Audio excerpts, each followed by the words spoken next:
طيب صباح الخير او مساء الخير حسب وقت الفيديو اللي انت بتسمعني فيه. لو اتفرجت على الفيديو اللي فات كنا شرحنا الجيترز والسيترز.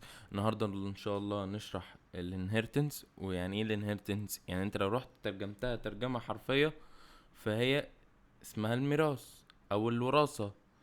بمعنى الابن بيورث من الاب. ده نفس الكلام اللي بيحصل في الكلاسز، او ان انت مثلا عندك والله كلاس في مثلا اسمه امبلوي لو التوظيف، فبياخد منك الاي دي والنيم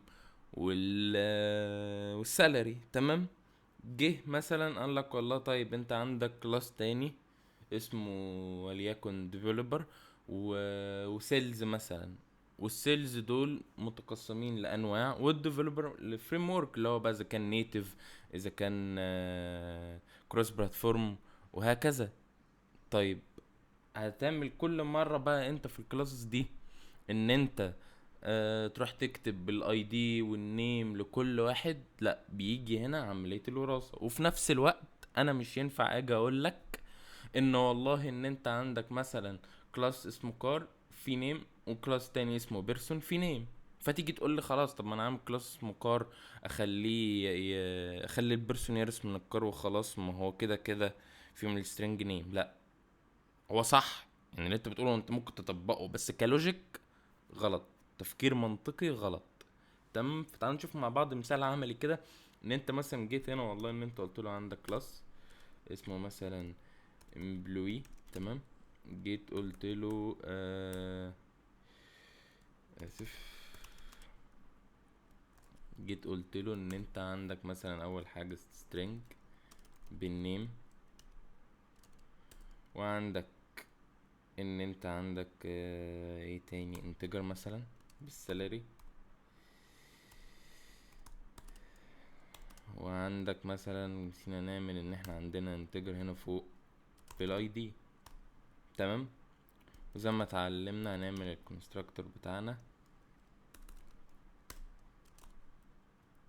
ونقول له this دوت الاي دي، بعد كده this دوت النيم، this دوت السالري. طيب فانت جاي دلوقتي زي ما قلت لك عندك كلاس والله ان انت عندك كلاس اسمه developer. الديفلوبر ده عشان بقى تخليه يرث من الامبلوي، عندك حاجه اسمها extend من الامبلوي.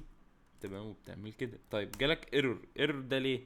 لان انت هو هنا لما عملت اكستند من الامبلوي، فانت دلوقتي عندك 3 حاجات، عندك الاي دي وعندك النيم وعندك السالري. هما فين؟ انا عايزهم. طيب فانت بتيجي هنا مثلا والله تقول له ان الديفلوبر علشان تستدعي بقى، يعني تستدعي الكلاس اللي فوق اللي هو الاب، عندك حاجه اسمها سوبر سمول كده وبس. هو كده انت الغلط اتشال بالنسبه للديفلوبر اللي هنا. يعني هو انت بالنسبه للكلاس ده انت امورك تمام.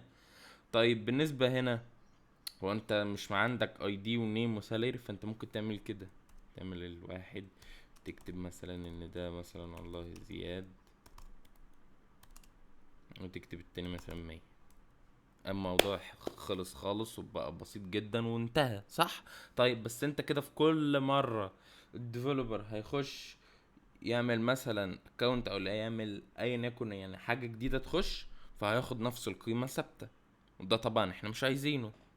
فبيجي هنا مثلا ان احنا عايزين نضيف حاجة جديدة، ان هو مثلا كلاس ده احنا عاملينه علشان هو بيزيد على الامبلوي دي هي بسترنج مثلا عندنا باسمه فريم ورك.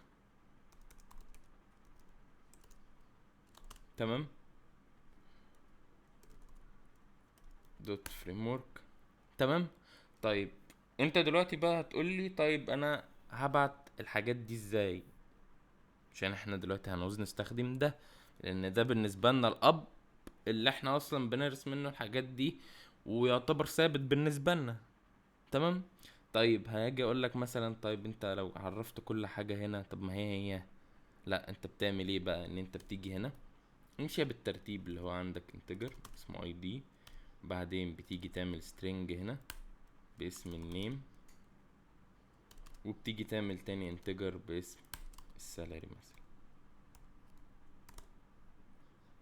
وتبعتهم هنا بكل سهولة. يبقى انت عندك الاي دي، عندك النيم، وادي السالري. حاول تمشي زي ما انت رتبت، يعني انت رتبت عملت الانتجر اي دي هنا، بعد كده النيم، بعد كده السالري. حاول امشيها زي ما هي عشان ما تلخبطش نفسك. هي كده كده لما تيجي تستدعيهم هيستدعوا لك بنفس الترتيب اللي انت عامله هنا، ملهاش علاقه بينا خالص. بس انا بقول لك طالما انت مشيت بالترتيب ده، امشي بباقي الترتيب بنفس اللي انت عملته عشان ما تلخبطش نفسك بس. فانت تيجي هنا بقى ان انت مثلا انت دلوقتي عايز تدي قيمه للديفلوبر. خلاص في ديفلوبر عندك جت دخل الشركه جديد، فبتيجي هنا مثلا في الديفلوبر تقول له والله ان ده ديفلوبر عندي، تمام، وبتعرفه. فجالك قالك والله انا عايز منك الاي دي، فاديته واحد. قالك النيم فقلت له زياد. قالك السالري بتاعه مثلا فقلت له ان ده مثلا 150.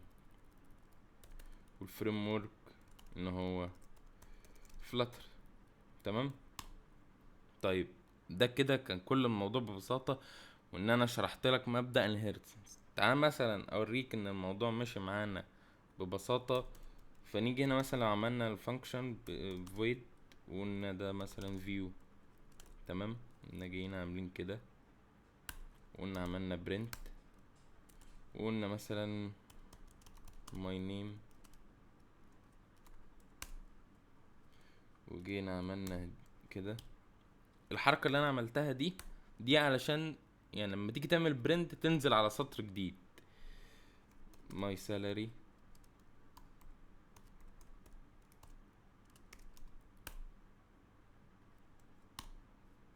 بس. فخلي بالك انا عملت ايه هنا.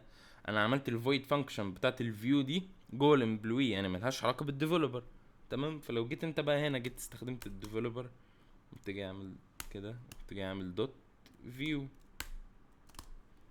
ازاي بقى؟ ازاي اصلا انا دوست على الفيو جبت الفيو وهي مش جوه الديفلوبر كلاس بتاع الديفلوبر؟ مش انا قلت لك ان احنا هو ده الابن اللي بيرث كل حاجه من الاب؟ يعني كل ما هو له علاقه بالامبلوي الديفلوبر ده ليه اكسس عليه بس. فانت جيت مثلا عملت كده، قال لك والله ماي نيم زياد وماي سالاري كذا بس. ده كان كل الموضوع ببساطه. يا رب تكون استفدت. لو عندك اي كومنت او عندك اي استفسار او عندك اي مشكله سيب لي تحت في الكومنتات. ولو وصلت هنا متنساش تدوس على زر اللايك وتفعل الجرس، تشترك في القناه لو مش مشترك. سلام.